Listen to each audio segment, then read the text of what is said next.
So hello guys, welcome back to my channel. So what I have here today is the 2019 Kia Forte GT. I've always wanted to check this up close and personal. So I'd like to thank everyone here again at AC Motor Central, to Sir Arabs, and to the following agents in the description down below. I just recently toured to the Kia Cerato SX. Check that out on my channel. Being the Forte GT, almost 2 years now since I reviewed the absolute base Forte LX, everything well here at front looks mostly the same, but being now the GT model, you have a lot of red accents all around, and two around here, and the grille long to with your GT badge. And you know this is a 2019 model. You have the very old Kia logo here. Actually, I do miss this logo, gotta be honest. I mean, make no mistake, the new ones look pretty good too. Here on the side profile, you get 17-inch wheels. They look pretty much the same too, like with the lower variants. And on the side profile, it's your usual sedan. You have electronic folding for the side mirrors with LED repeaters. Oh yeah, too, you get bifunction LED lights now all around, even for your repeaters. Because in the LX and the EX models, they were all halogen. So the biggest talking point now with this Forte GT is the engine. So powering this Forte GT,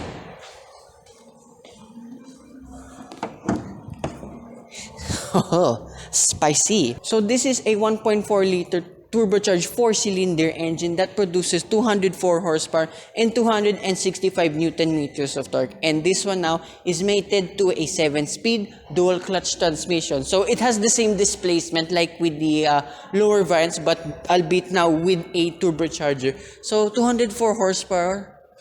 I really wish I can drive this, but hopefully sometime again in the future. So familiar figures, right, and the engine. That's because this shares the same drive time like with the Hyundai Veloster, which too I reviewed almost 2 years ago now. Check that out too on my channel. It's probably one of the most underrated cars I ever made, even along to with this Forte GT. So for the Eagle Eye viewer, there's no matte black option available for all the Fortes, which is true because the original color of this is Aurora Black. This car specifically wrapped in matte black. Now here at the rear of this Forte GT, looks as good as the lower variants, I must say. But having a second look at this now compared with the base model, doesn't this rear look like that of Mercedes vehicles? I hope you see that too, especially with the rear taillights. So below here you have your bottom signal lights again, which a lot of people hate. And further below this time you have dual exhaust pipes now, being the GT model. And two, you have an additional GT badge here on the right side. And you have now a small ducktail spoiler over here, again to enhance a sportier look.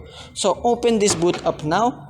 Well, the boot space is exactly the same throughout the Forte lineup. So you have a total here of 502 liters, which is probably one of the biggest ones at its time. And like that with the rest of the Forte, like what I demoed in the base model, you can fold down the rear seats, just pull these levers so you can further increase the space. And underneath, you have a space saver donut type tire. And yeah, that's pretty much it here. So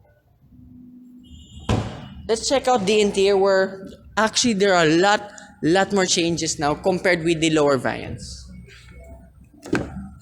So one detail I missed, well, two details I missed in the exterior. I don't talk about this that much, but I thought it's a worthy mention.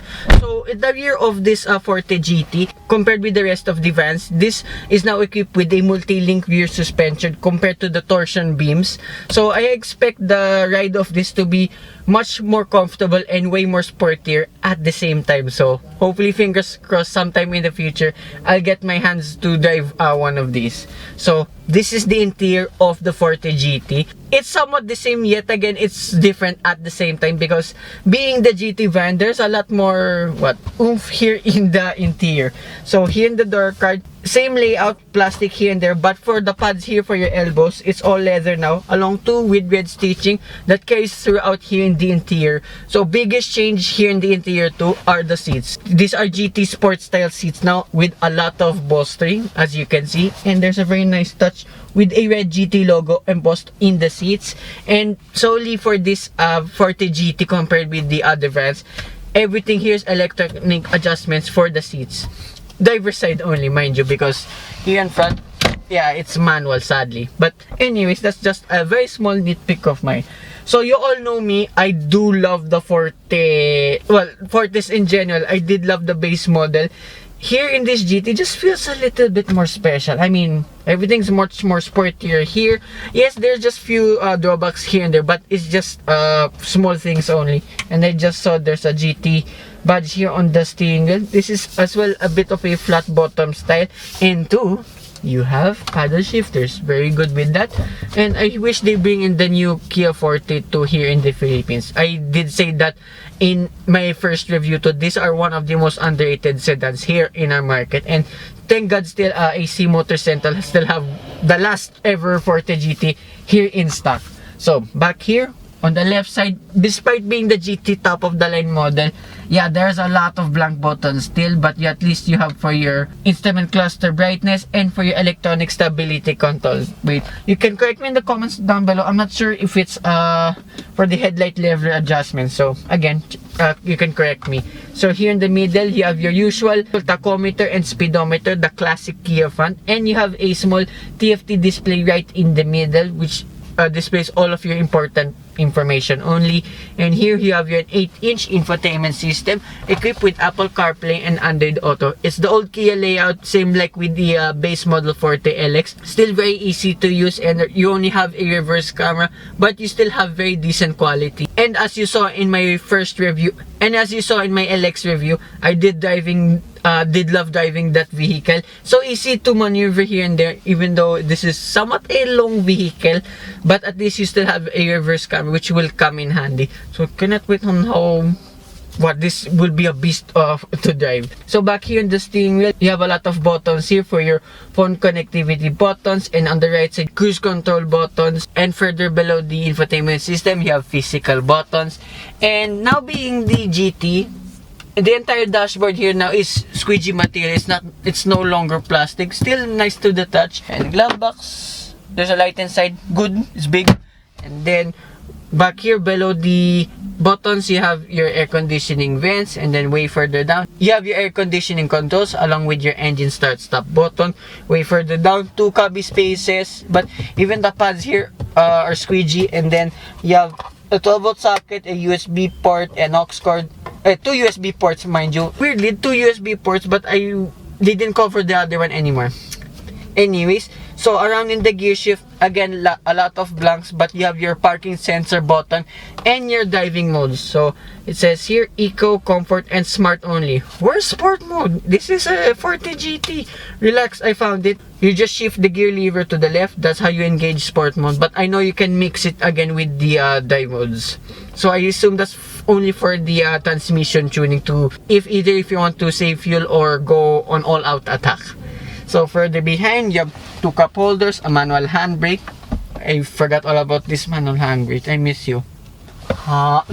Just kidding. So open this center console box up. Pretty small, but at least you have a USB port just inside. And then above here, you have your sunglasses holder, halogen lights above here, and then visor. Another halogen light here, and along too with a vanity mirror. Yeah, they didn't expand. These are not US made ones, if not mistaken. Yeah, true.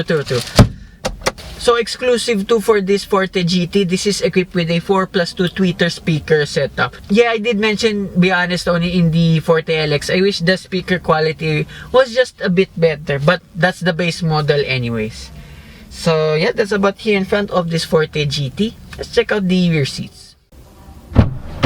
So these are the rear seats of the Forte GT. So here in the door card, pretty much the same layout like the ones in front. So you still have the leather here for your elbows. And one very big nitpick of mine, dome light above here, like with the base model, you only get 1 net storage behind the right front passenger seat. So being the top of the line, why did you put it there? Anyways, like that with the Forte LX though, I have no complaints with the space here. This is immense. So this is as well probably one of the most spacious compact sedans out there, and probably today since this is the last ever one anyways. Well, feet room, knee room is really good. Headroom, so, but I think 5'8", 5'7" will be just still will be alright here in the rear seats. And an upgrade too from the lower variants, The seats here are all leather and the cushions are a bit on the hard side but still comfortable to sit in nevertheless. And I just found out now, yeah, that rear suspension is just slightly stiffer compared with the torsion beams of the Forte LX and the EX. Then here in the middle, you have a central armrest with 2 cup holders. At least it's all leather yet again. And yeah, that's pretty much it. And unlike with the lower trims, you have 2 air conditioning vents right here in the middle. And here in the middle itself, you have a very wide transmission tunnel, but you can just simply put your feet up since it's not that tall. And yes, sitting here in the middle is just a little bit stiffer compared to the left or right side of the seats. So that's probably it here with the interior of this Forte GT. So being the last ever one here in the country, so the original price of this is 1,650,000 pesos, which is more or less the same like with its twin-ish sister, the Hyundai Veloster. But now, since this being a very old, outdated model now compared with the rest of the Kias, but gotta be honest, this one's just better. Third only to the Stinger GT and the EV6.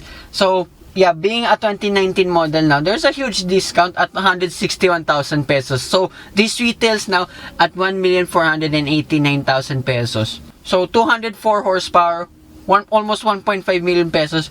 Where else can you get this kind of performance for that money? So this will be an interesting comparison to with the GAC MPAO.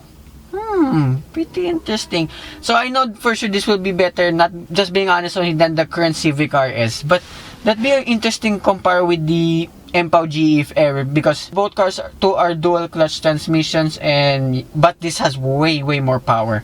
But that again, the MPAO GE is just a little bit better in terms of the quality since this is a dated car. So that did a mini compare right there. So let me know in the comments down below too if you want to bring home this Forte GT or the MPAO GE.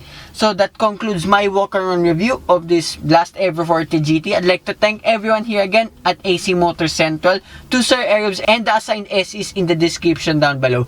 So hope you guys like and subscribe, and I will see you with more Kia reviews in the future, and more walk-around reviews and car reviews and more racing videos. And hopefully I'll do gaming content too soon on my channel.